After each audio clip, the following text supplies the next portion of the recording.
Welcome back to the show. Many thanks for staying with us. Well, 3 Ghanaians have been reported injured in the xenophobic unrest in South Africa. A statement issued by the Ministry of Foreign Affairs and Regional Integration says the Ghanaian mission in Pretoria is ensuring that the injured Ghanaians receive the necessary medical attention. 5 Ghanaians who do not have resident permits have also been arrested and detained at the Sunnyside police station in Pretoria. Officials of the High Commission have visited the police station to provide consular assistance to the detained Ghanaians.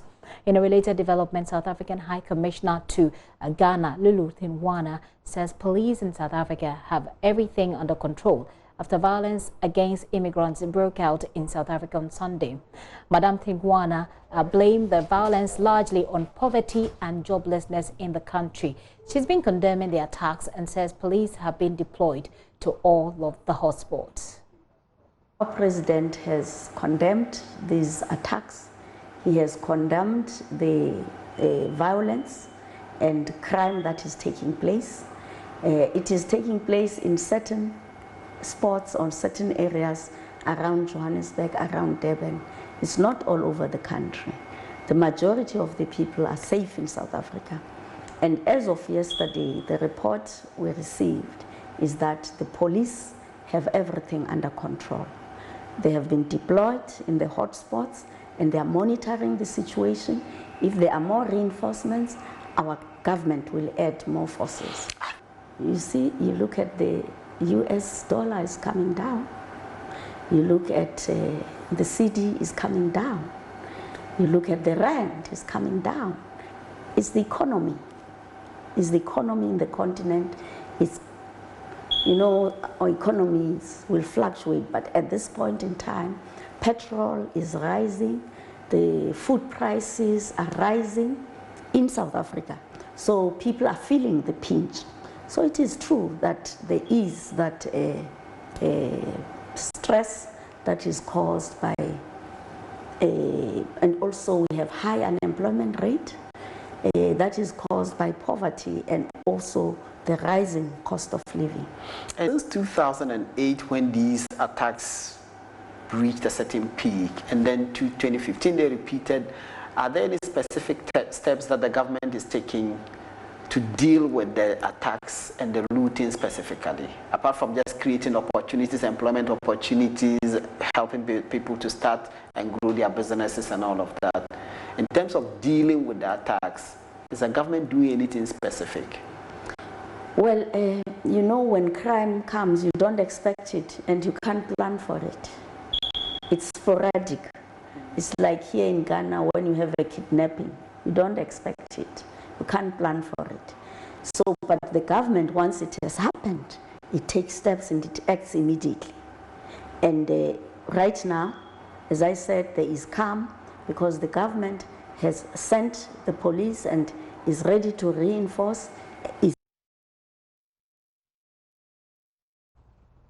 That is Lulu Thinwana, the South African High Commissioner to Ghana. Let's get on the phone lines now and speak to our own reps. Charles Oredu is Deputy Foreign Affairs and Regional Integration Minister. Ms. Oredu, thank you very much for your time this afternoon. It's a pleasure. Right. Now, we understand, let's start from the 3 Ghanaians we understand who have been attacked. That has been confirmed by your ministry. What is the latest on them? Thank you, Gifty. I'm grateful for this opportunity. Yes, seriously, this issue of xenophobic attacks, it's quite disturbing and quite unfortunate. Reason being that, South Africa, in their quest, for independence, in their quest to get this apartheid regime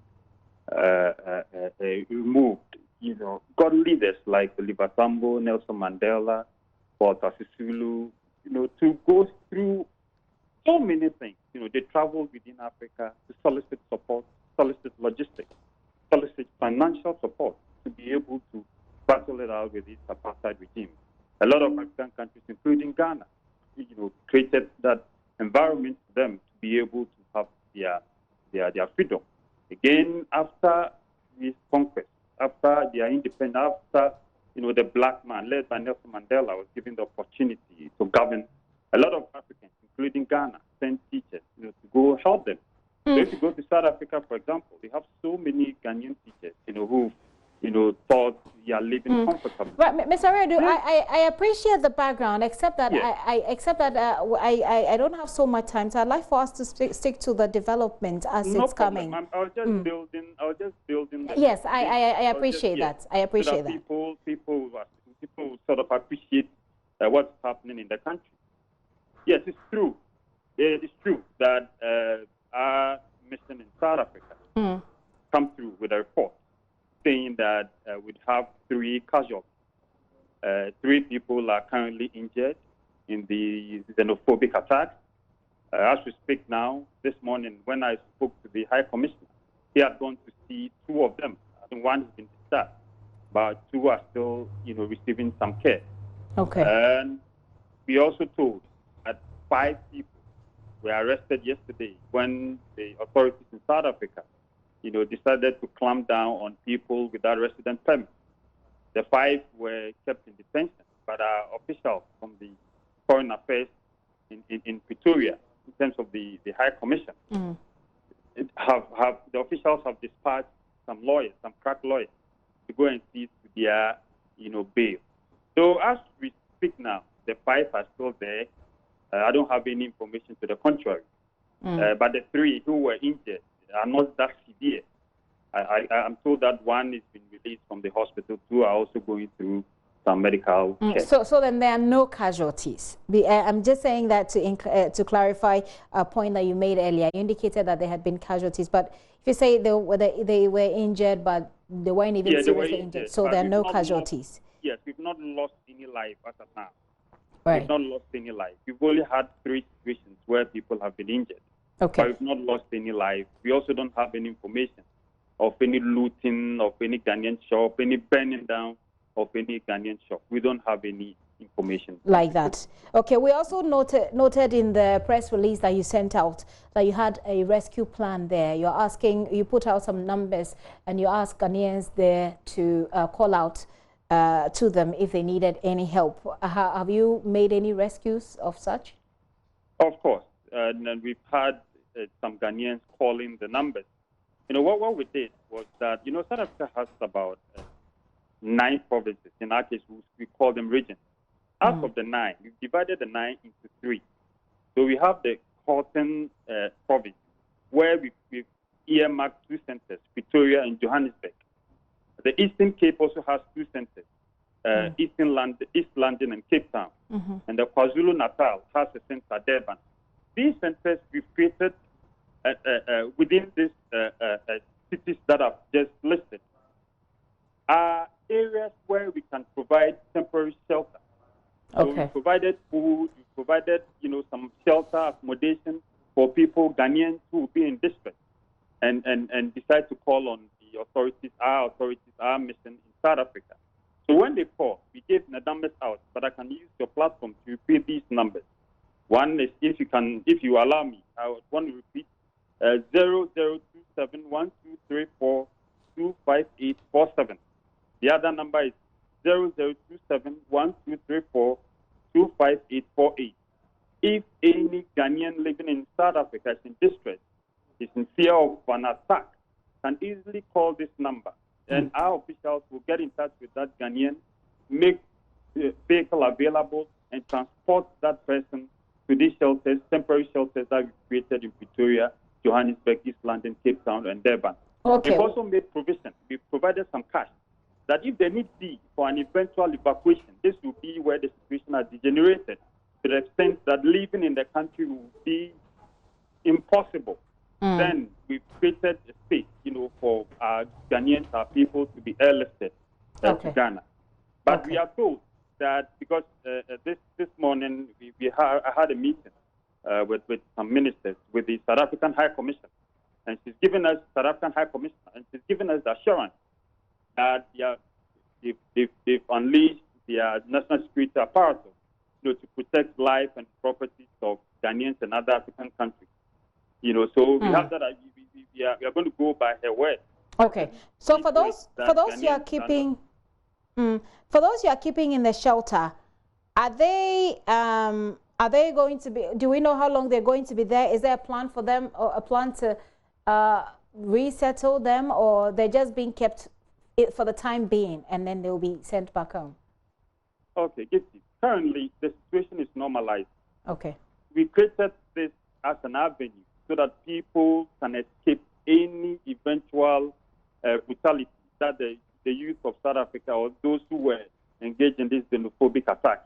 So it's not going to be a permanent structure. Sure. Today, the situation is a little bit calm. We are hoping that's going to continue. So once things or life returns to normal, we expect Ghanaians to go back to their properties and go back to their duties in South Africa. All right. Well, finally, Nigeria closed down. We understand its mission there. Some people have actually said that Ghana should do same to send a strong signal to South Africa that these things are not cannot be tolerated. Is that being considered? Every country has its approach, in trying to cure what is happening. Like I told you earlier, this morning we met the South African High Commissioner. She's made certain promises and assurances. So we believe that they are going to go through with the assurances that she made today. Ghana has a very good rapport, a very good relationship with South Africa.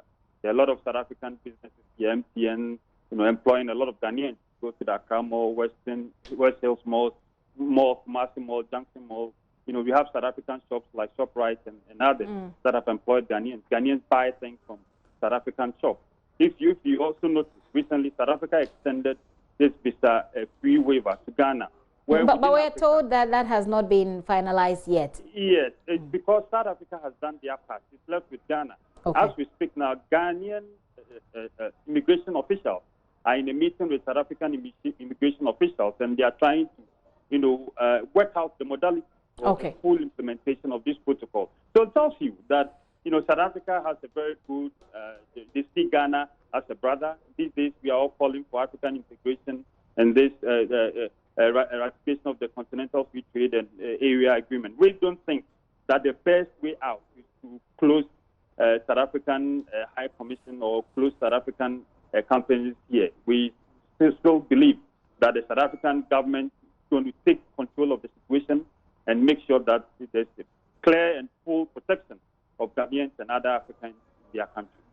Okay, sir. Thank you very much for your time. I'm extremely grateful. Right. Thank you for the opportunity. Charles Oredu there. He is the Deputy Minister for Foreign Affairs and Regional Integration. They're speaking to us. So key point he makes there is that Ghana will not close its mission. It's not being considered at the moment to close its mission in South Africa yet, because they believe that the South African authorities are committed to dealing with the situation head on. More of that as we focus and follow this developing story.